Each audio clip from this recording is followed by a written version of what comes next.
ഇന്ന് late night ഷിഫ്റ്റാ. ചവിട്ടി ചവിട്ടി എൻ്റെ പരിപ്പിളകും. അതിന് ആര് ചവിട്ടുന്നു?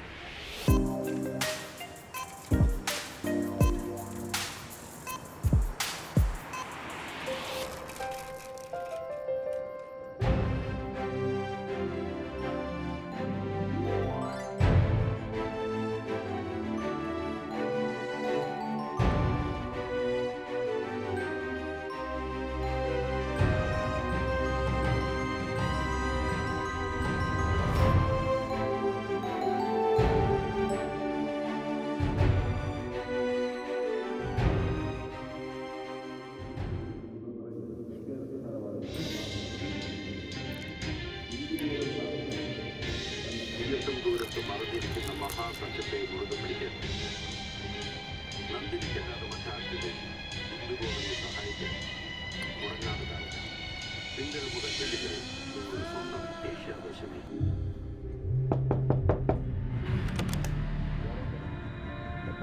സാർ,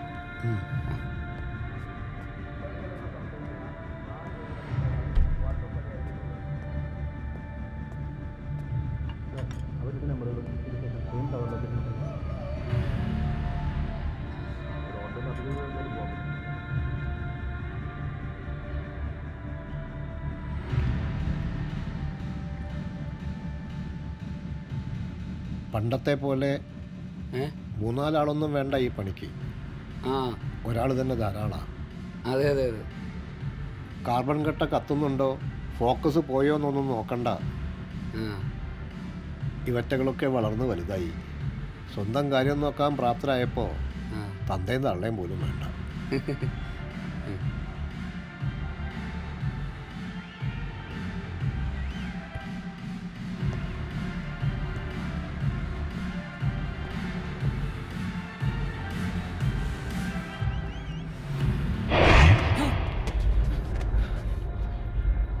അവിടേക്ക് അങ്ങനെ തുറച്ചു നോക്കി നിൽക്കരുത്. ഈ ഇരുണ്ട കുടുസുമുറിയിൽ നമ്മൾ തനിച്ചാണെന്ന് അവർക്കറിയാം.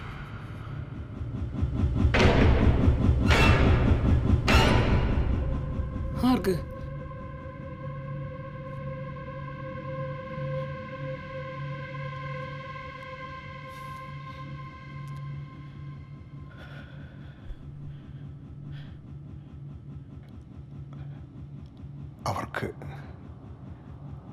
അവർക്ക്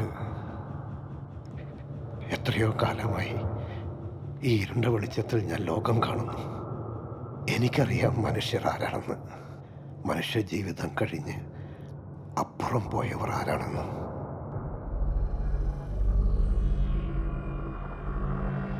എന്നുവെച്ചാ പ്രേതങ്ങളാ?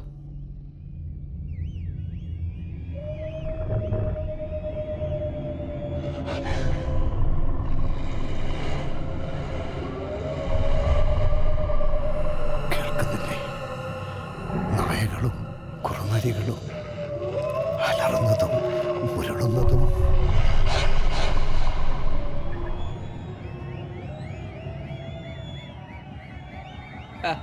അതായിരുന്നോ സാറേ? ഞാനങ്ങാകെ പേടിച്ചു പോയി. ഇന്ന് റിലീസ് കൂടല്ലേ, ഫാൻസ് പിള്ളേർ കയറി ഇങ്ങനെ ഇറങ്ങത്തില്ലേ? പണ്ടൊക്കെ നമ്മുടെ തുരുത്തിലെ പിള്ളേർ ഓരോ തിയേറ്ററിൽ പോയി കാണിച്ചു കൊടുക്കുന്ന ബഹളം വെച്ച് നോക്കി ഇതൊന്നും ഒന്നുമല്ല. അന്ന് നമ്മുടെ തുരുത്തിൽ അന്ത്രപ്പേർ എന്ന് പറഞ്ഞൊരു അപ്പാപ്പനുണ്ടായിരുന്നു. പുള്ളി സകലമാന കിളികളുടെയും മീനുകളുടെയും ശബ്ദം അടിപൊളിയായിട്ടുണ്ടാക്കും. കടലാമ, കടൽക്കൊക്ക്, തിമിംഗലം. അന്നൊക്കെ ഫിലിം റെപ്രസെൻറ്റേറ്റീവ്മാരെ കുറച്ച് കാശ് കൊടുത്താൽ അങ്ങനെ എതിർ കമ്പനിക്കാരുടെ പടം ഓടുന്ന തിയേറ്ററിൽ പോയിട്ട് മിമിക്രി കാണിച്ച് ആകെ നാശകോശമാക്കും. വെണ്ടുരുത്തിയിലെ നേവിക്കാർ നാട്ടുകാരെ തിയേറ്ററിൽ കയറ്റാത്തത് ഈ അപ്പാപ്പൻ കാരണമാണെന്നാണ് ഉമ്മച്ചി പറയാറ്. എന്താ? പുതിയ പുതിയ പടങ്ങൾ എന്തിനാ വെള്ളിയാഴ്ച റിലീസാവുന്നേ? പറ.